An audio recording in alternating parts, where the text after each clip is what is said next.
Amen. All right. So if you have a phone or whatever, I really suggest, because unless you're just something amazing and you can remember all this, I would be jotting stuff down. I love what PT says. In order to have a noteworthy life, you have to take notes. I think that's the greatest. He said that last night and the whole crowd went, whoa. They think we're so smart. I think it's hilarious. Okay, so the power of our thoughts. Okay, so I want to break down what habits mean. It is a usual way of behaving, something that a person does often in a regular, repeated way. Habit is a usual way of behaving, something that a person does often in a regular and repeated way. You and I get to decide what we're going to think and how we're going to think. Listen to this. 40% of all we do is by habit. 40% of all you do is by habit. This is huge. We form habits, but then our habits end up forming us. We form habits, but then our habits end up forming us. Now, I'm going to read this. You just might want to listen to it because it's a lot, but it's pretty crazy.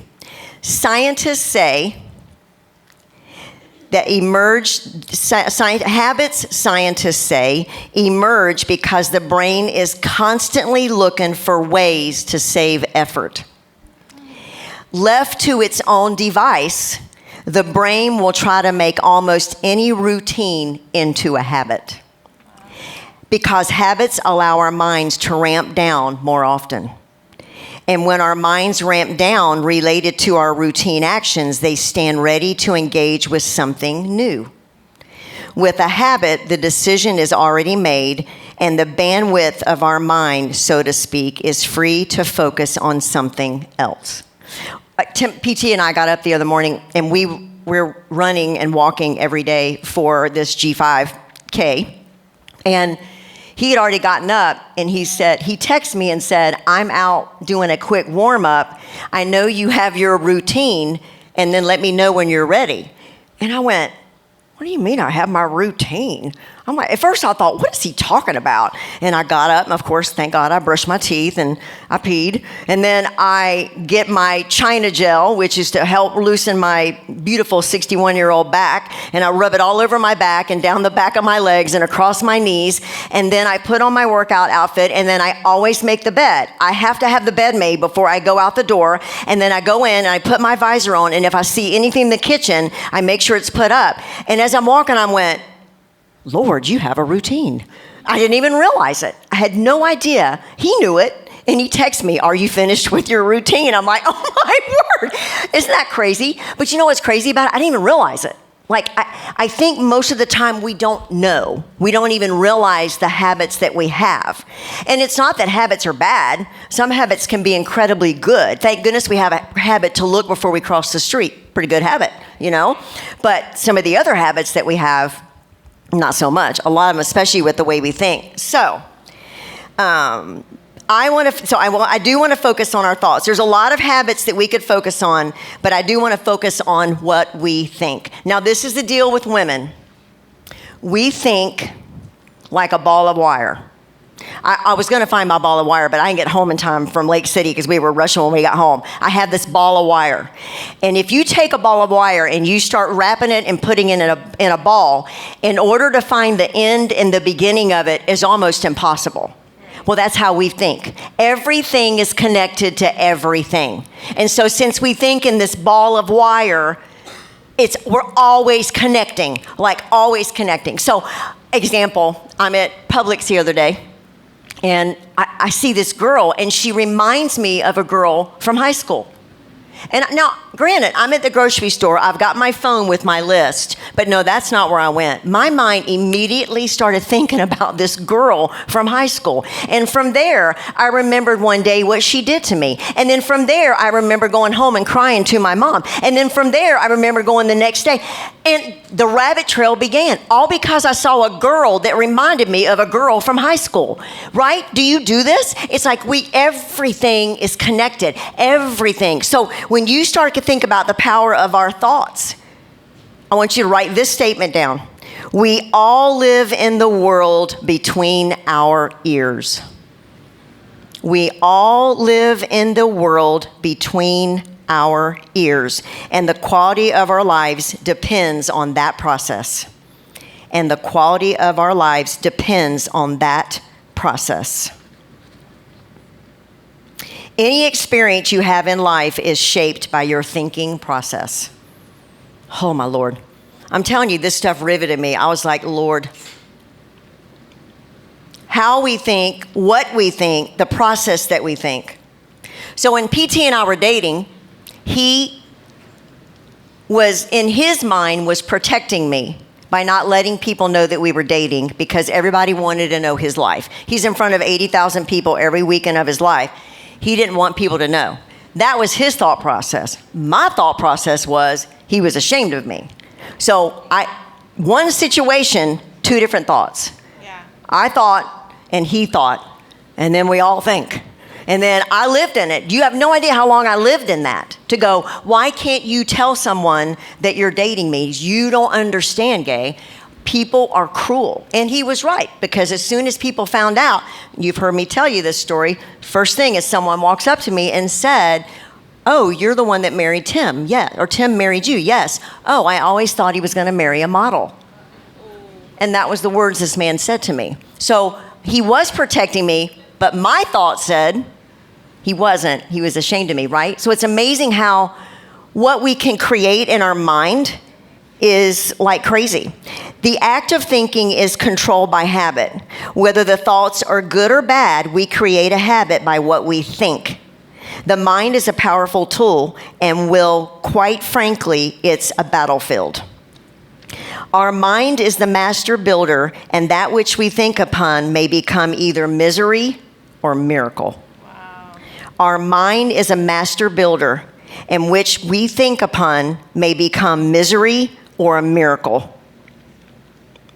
Listen to this. This is huge. I told you this is going to be heady for just a minute, and hang in there with me. But I want you guys to understand the power of our mind. Do I need to repeat anything in that? What do I need? Our mind is the master builder, and that which we think upon may become misery or miracles. Our mind is a master builder, and that which we think upon may become misery or miracles. Okay, you don't have to write this. I just want you to listen to this. This is crazy. Research indicates that most people speak at a rate of 150 to 200 words per minute. But the internal dialogue that you carry on within yourself, called self-talk, you do it at a rate of 1,300 words per minute. I'm going to go back because, this is gay goat written all over this. I'm not kidding. I am the poster child for everything gone wrong. Research indicates that most people speak at a rate of 150 to 200 words per minute. But the internal dialogue that you carry on with yourself, you do it at a rate of 1,300 words per minute. Wow. And how many of you really think your self-talk's all that great? Some of you might be. I'm going to tell you something, mine's not. I'm working on it. But, truthfully, you think about it. You become what you think about. Yeah. You just do. So in Proverbs 23:7, it says, for as he thinks in his heart, so is he. Yeah. People do not attract that which they want, but that which they are. Oh, my Lord. People do not attract that which they want, but that which they are. The way you are and the way you think is what you're going to attract. So if you're not satisfied with your present circumstance, you might want to change your thinking. Ever heard of stinking thinking? Yep. You get to think and act like the person you want to become. You get to think and act like the person you want to become. Listen to this. Your mindset determines your character, which has an overwhelming impact on your attitude. Your mindset determines your character, which has overwhelming impact on your attitude. We could park here for days. I'm going to beg us ladies, because this is what we get accused of. Oh, my Lord, they just live in their emotions 24/7. We do marriage coaching all the time. And the husband's like, I didn't think I said anything wrong. I just looked at her and said, quit being so emotional. And we're like, well, that was, first of all, the wrong thing to say right there. But I'm really going to beg us to really start capturing and getting these thoughts that we constantly live in. You don't want to be Eeyore one day and then a beautiful, happy person the next day. I'm just telling you, you know, we talk about this all the time about being predictable. Well, you could be predictable to say, and I've said this about people, and forgive me, but I have said this about people. Oh, Lord, I can pretty much predict and tell you what we're going to get today. We're going to get sad. Well, maybe she'll be happy at first. And then you leave and come back in 5 minutes, and she's sad. And I'm like, where happened? Where'd the person go? And it's because of this. And here, this mind that we all of a sudden start thinking on what went wrong or thinking. Sometimes I think people think that if we don't act sad and we don't act pitiful, that they won't come to us and they won't, that, you know, there's like that pity party that we think we have to have. And I'm going to beg you, I'm going to park here for a second because we're getting ready to talk about something deep again. But don't allow yourself to live there. Because this is the thing. You and I are here not for this wonderful pumpkin donut candle, which I love, by the way, or to have chocolate, or to be together and have peachy times and all that. That's fun. But we're here for God's work and to make a difference. And if you're this all the time, I don't, that does nothing for me. And you're not helping. Alicia, I love you. She's like pushing her face to smile. No, I'm not talking about that. But we are the billboard. And if we're constantly living in these thoughts of, you know, I've had friends my whole life like this. And it was just always, you never know, you just never knew. You're like, well, they must be having a good day. Praise God. Hallelujah. This is good. Let me tell you, I'm not perfect at it, but I will tell you this. I've had a lot of talks with Kelsey about this and other people. And PT will tell you, we walk in here, sometimes you have no idea what just happened. What just happened on our phone? Who just called us? Who just betrayed us? Who whatever did us? And we walk in, and we've taught our kids this, and you don't know it because you don't need to know it. What you need to know is I have victory. And no matter what I'm feeling in here, I'm going to do this out here because I am here to minister and to show people that you can have victory. You know, I love my mom. She was incredible. She could quote the scriptures backwards, forwards, around. She read the Bible so many times, but she never had victory. There was never victory in her life, and it drove me crazy. I'm like, Mom, when are you ever going to be happy? And when are you not going to be like, you just don't understand, I don't feel good today? Well, who does? You know what I'm saying? So I just want us to understand the power of what we think, because what you think and now is what's going to show. I mean, it truly is. You can't. My Jessica, I love her, and I know that life's just perfect in her house. And everything's wonderful. She's got perfect children, perfect husband, everything. No, I know she has a lot going on, but I'm going to tell you something. Whew. That smile, girlfriend, and your happiness and your joy about life is contagious. I get somebody new that comes to this property, I'm like, where is Miss Jessica? That's a gift, but that's where we all can be.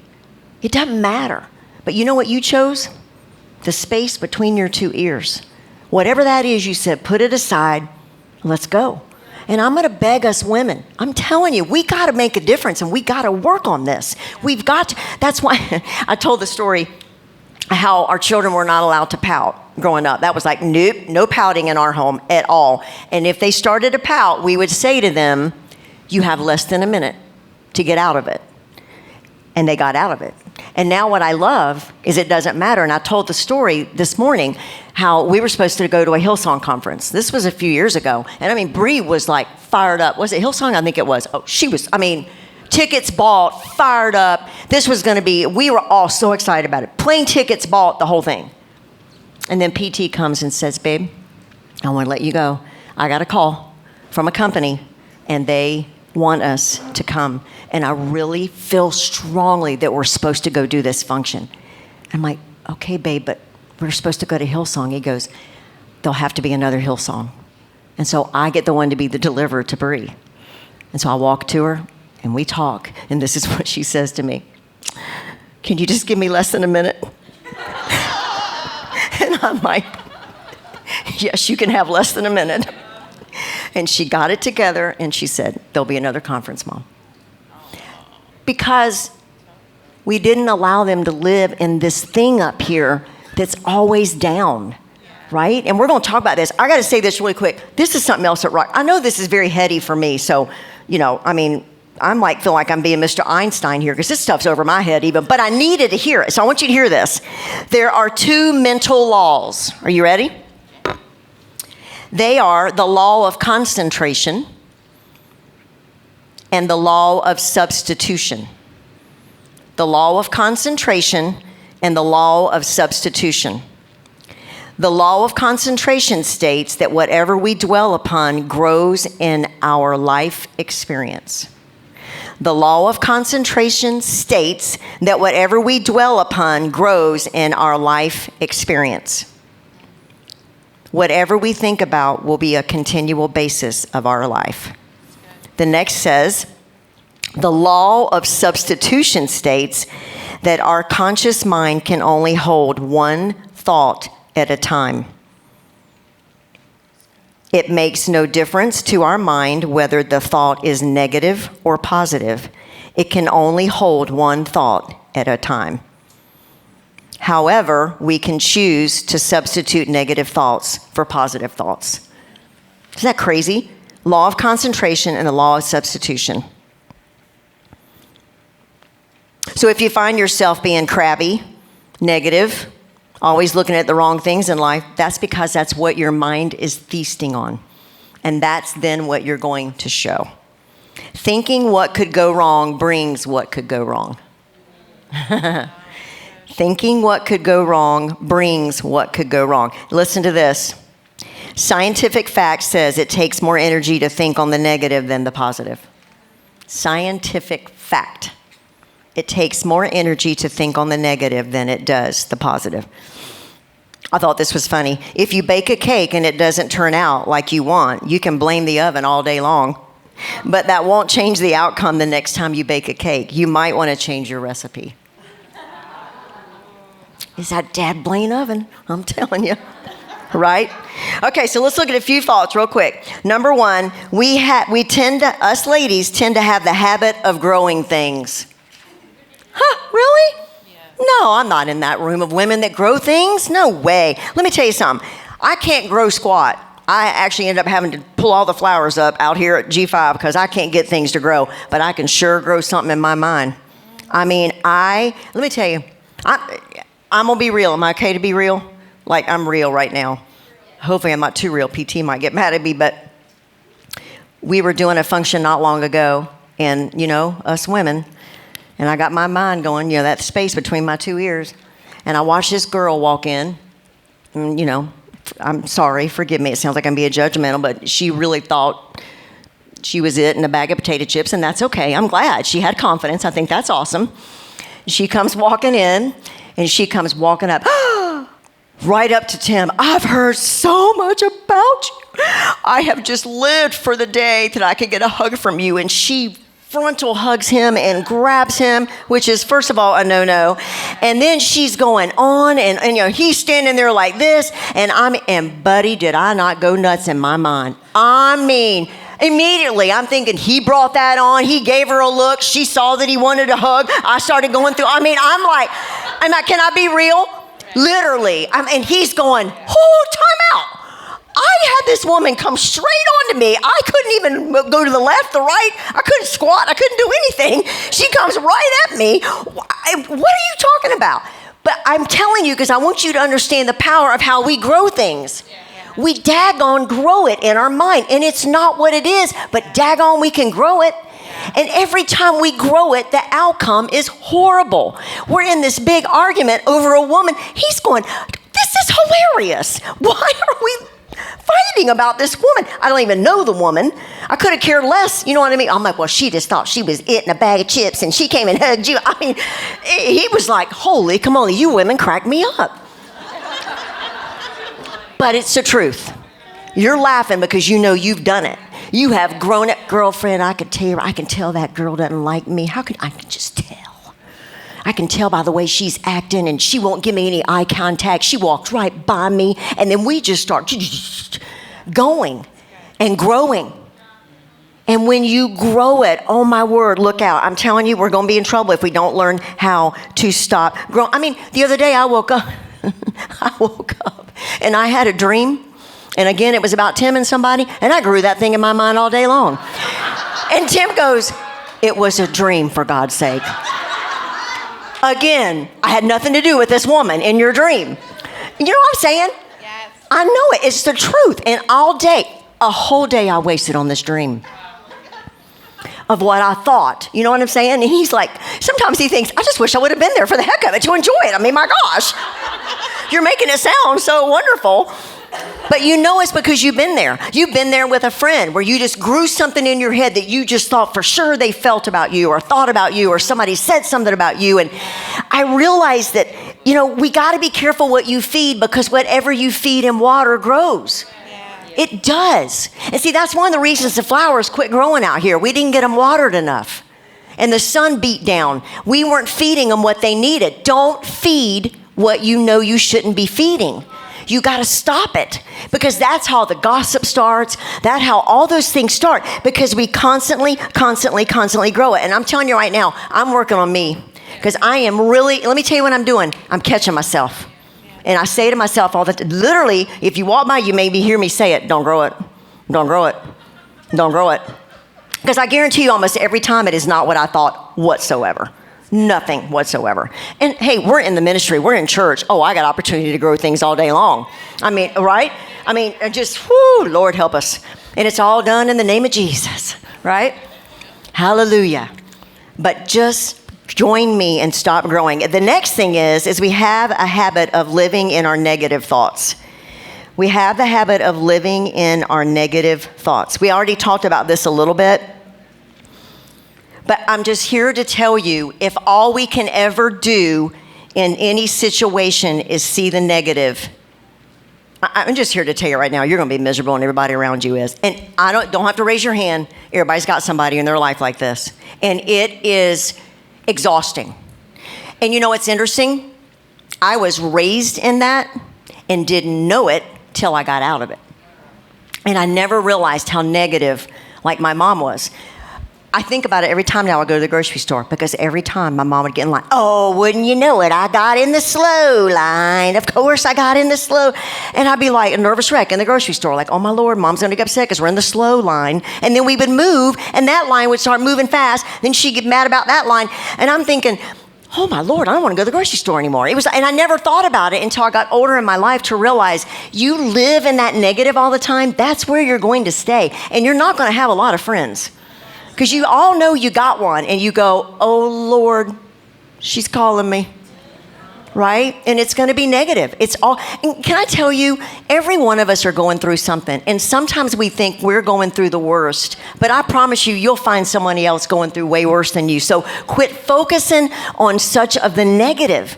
I mean, it's exhausting. That's all we do. It's the negative. It's the negative. Well, you don't understand. This is going on. I do. And I want you to hear me. I'm not saying that what you're going through is not real.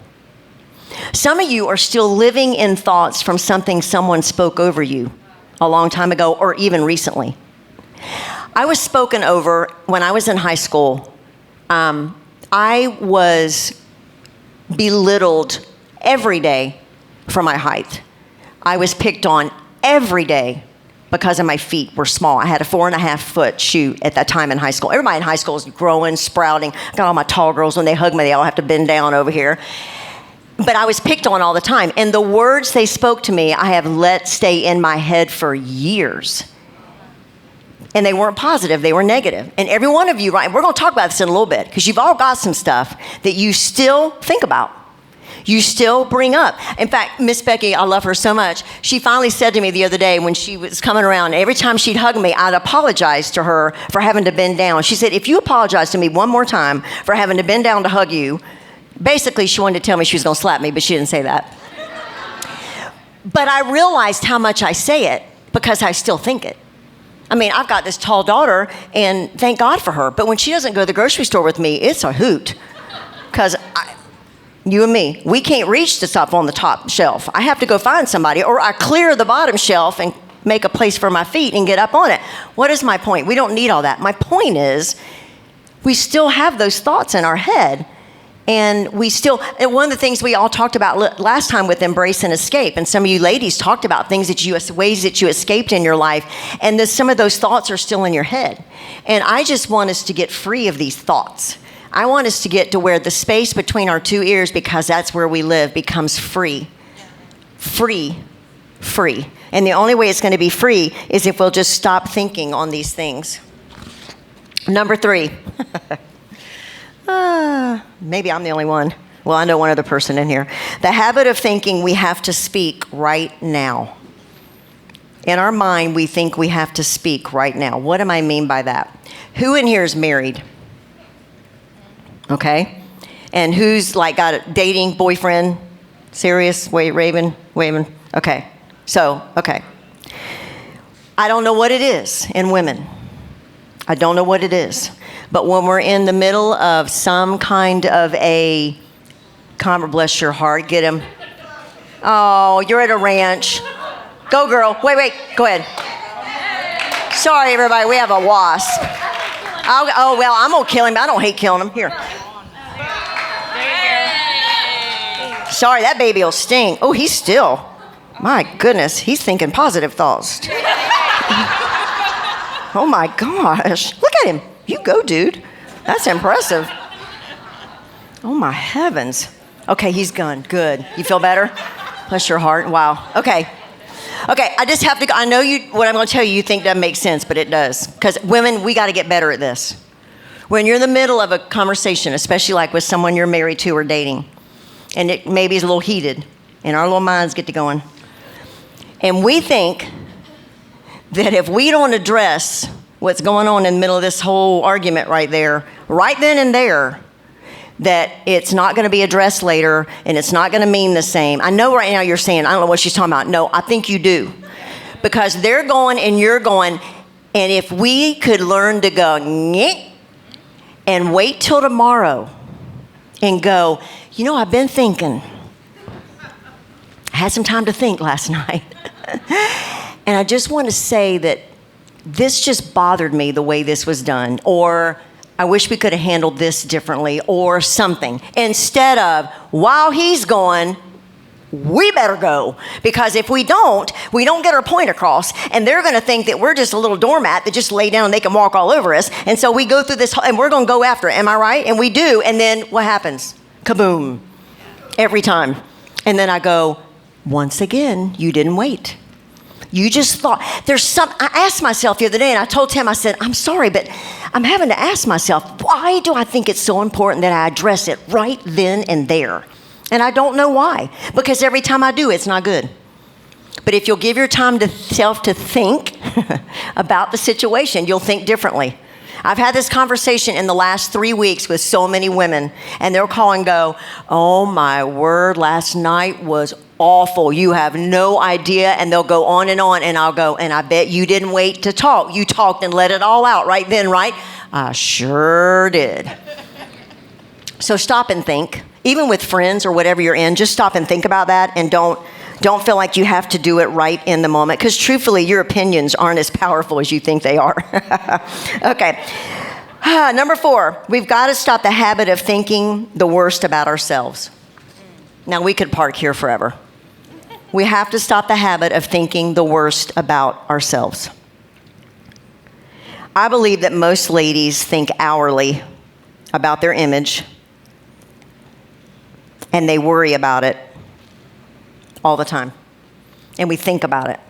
Now, the world hasn't helped any, because every magazine, I was bored at the grocery store the other day waiting in line, and I normally don't look at the magazines on the side, and I was just floored at these magazines because they're so fake. And my first thought is I'm supposed to be that. I'm supposed to look like that, and I can't, because I don't have an airbrush machine that airbrushes my body to look like this, and my face, and you know what I'm saying? But yet, we think all the time. We stay in this thought of negative thoughts on our self-esteem and our self-worth and what we are and what we look like and it's like 24/7 with women. Because this is the thing. Most women walk in a room, and the first thing you do is you compare yourself to somebody else. Oh my gosh, she's got gorgeous hair. I wish I had her hair. I'm doing that now because I'm losing all mine. So I love all you with thick hair. I'm jealous. But we do. And the reason we do that is because we're thinking in here. We're constantly thinking. I was at the store the other day. I was at the mall. And when I tell you, I was in tears. I was in tears. Because I was in Aldo, whatever, shoe store. And this girl wasn't there for shoes. It was the saddest thing I've ever seen in my life. She stood, when you walk into the shoe store, there's a mirror here and a mirror over there. And she would go back and forth. The guy kept saying, ma'am, can I help you? And she wouldn't even answer him. And she would stand in front of that mirror and she was working on her hair and pulling it down. And then she was fixing her top. And then she'd turn around. And then she'd go back. She'd go back to the other mirror. Then she'd pick her hair up and put it in a bun. Then she would take it back down.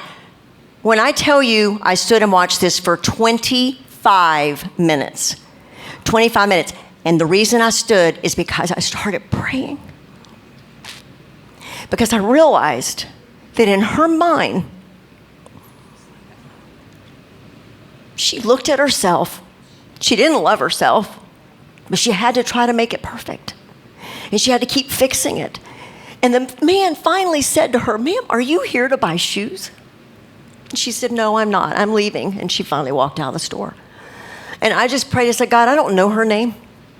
I pray for her in the name of Jesus because I want her to know she's enough without all that. And you can look all day long and try to be it, and it's not going to change anything.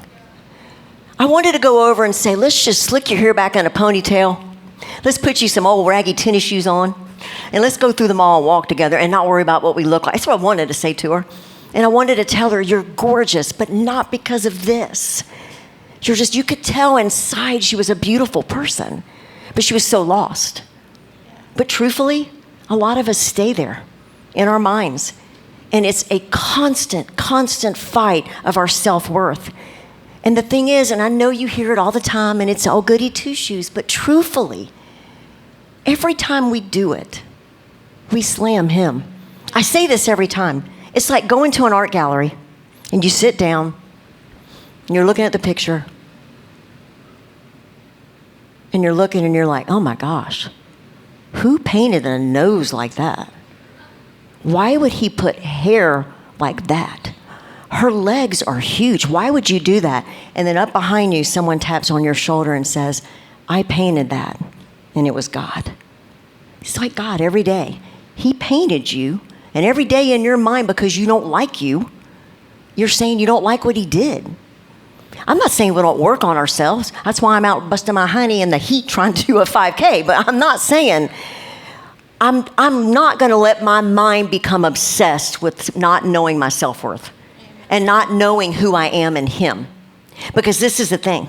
We're going to meet more girls like the girl at the shoe store. And we're going to be able to minister to them and let them know. Some of us can even say, been there, done that. And I don't want to be that anymore because I want us to make sure that we're not living in those thoughts. So I want you to just write this down really quick. Number one, we need to become aware of our thought habits. One of the number one things that all of us need to do to make anything change is to become aware.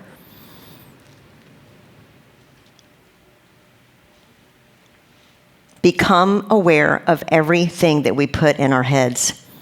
I, for one, have really learned to start catching myself. This is what I'm going to challenge you to do.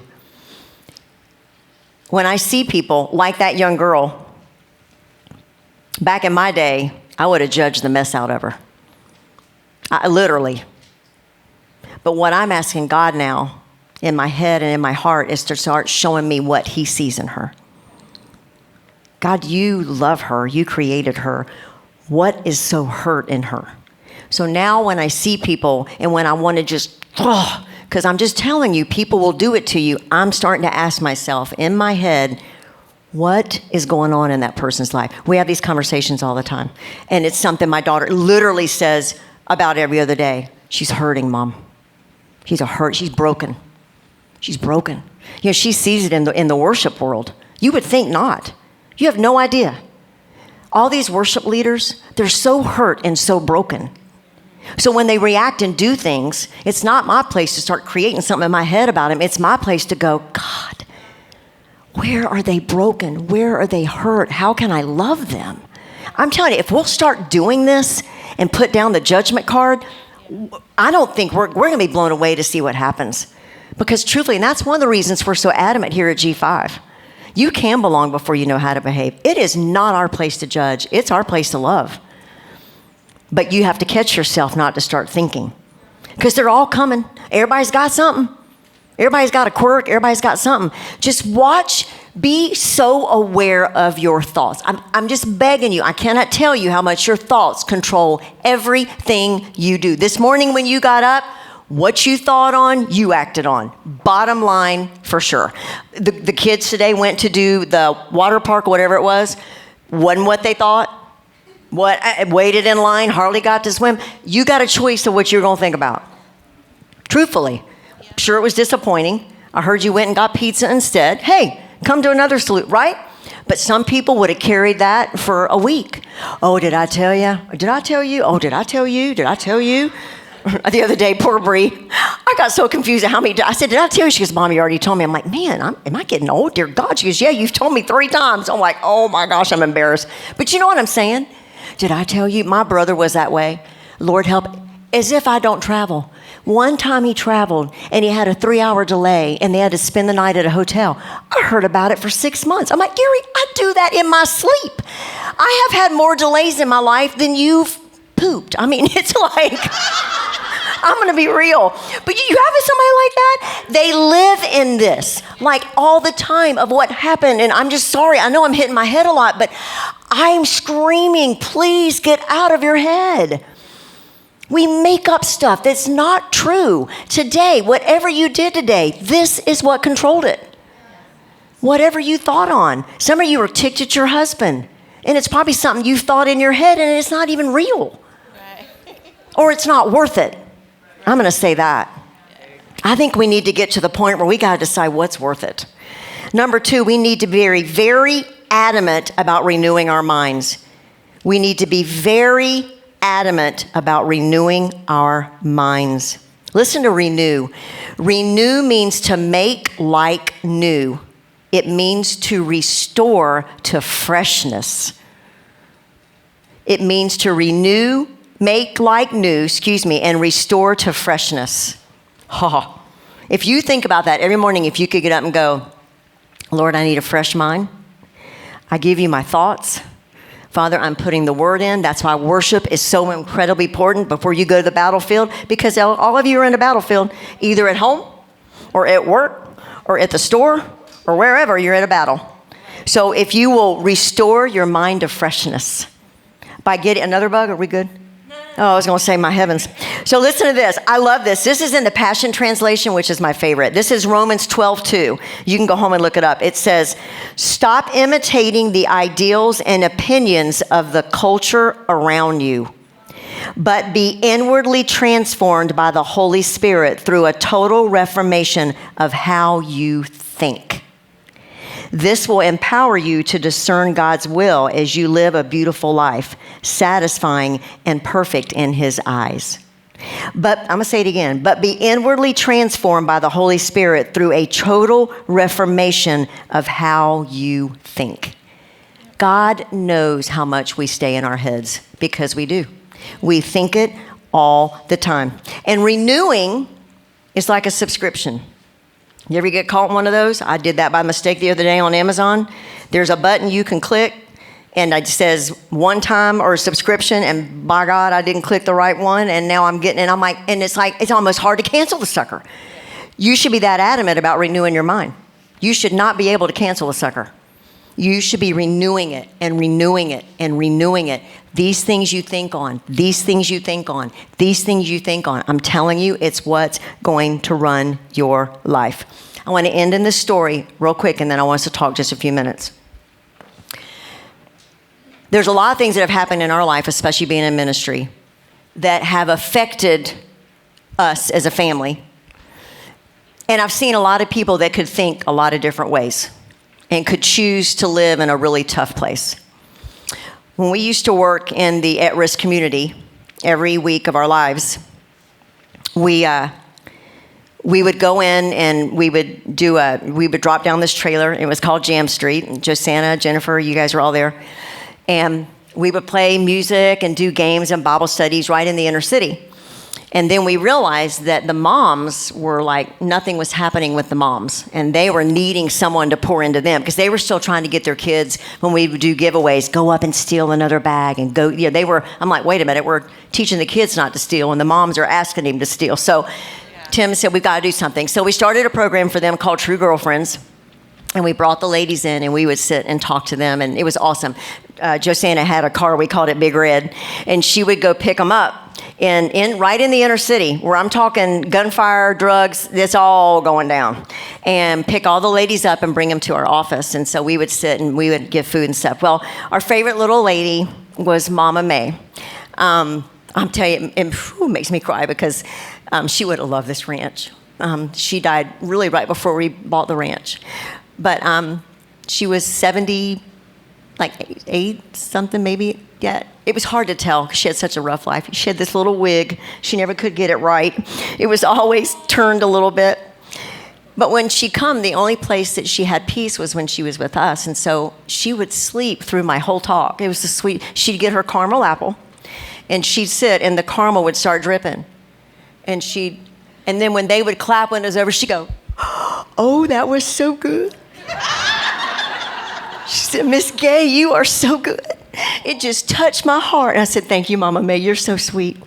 So Bree and I went to her house one day, and we knocked on the door. And, sometimes you go to people's house like mine. If I'm not expecting you, Lord knows what you're going to find. Her house was like spotless, like you could eat off the floor. She used to clean at a school. So she was just, she had 8 children, by the way, who never came to see her and never did anything, by the way. And when Bree and I walked in, there was a little bowl of cold grits just sitting in there. And Bree and I just kind of look at it, and like she didn't have hardly anything, and she was using plastic. She didn't have any silverware, and she didn't have a table to eat on or anything. And I was like, "Mama May, do you have anything?" "I'm fine." I said, "Is that all you have to eat?" "I got my grits. I'm fine. I'm fine." I'm like, "Okay, Mama May. I'm just so grateful to be alive. I just love where I am." It's right in the middle of the inner city. She had 8 locks on her door. Could never leave her house anytime, really not to be, she was never safe. So we decided all get together, and we decided we were going to redo her house for her and surprise her. So we started getting donations, and I love to do people's houses. So we went out and we got a bunch of stuff, and PT and Blake took her to the mall. She hadn't been to the mall in 50 years. She had never been on an escalator. And it took them 20 minutes to get her to go up the escalator. I'm going to bring a picture. You've got to see the picture of Mama May. It's just, with that wig on, it's the sweetest thing you've ever seen in your life. They finally got her to go up the escalator, and Blake took her to Bath and Body Works and started putting cream on her. "Ooh, it smells so good, but I can't afford that." I said, "No, Mama May." He says, "I'm just testing them on. These are testers. You can, okay, can we just stay in here? This smells so good." She'd look around at the Christmas decorations, and this whole time I'm thinking, I walk in the mall, I hardly notice there's a wreath.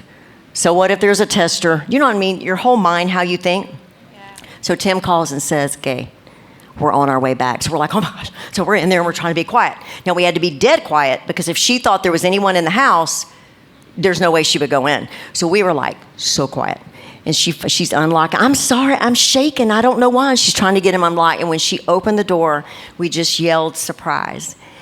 And she just stood, and I don't know if we have video. I think we may, because this is all she could do is just go, "Oh, Jesus.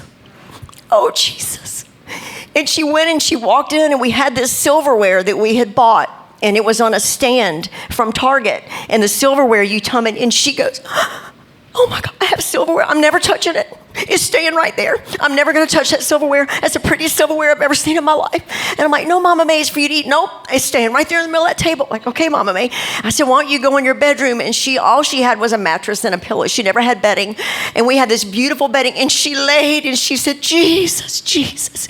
She said, "I will make this bed up the exact same way every day. Look at these pillows." And then she looks and she goes, "I have a shower curtain in the bathroom." She said, "I've never had a shower curtain in the bathroom."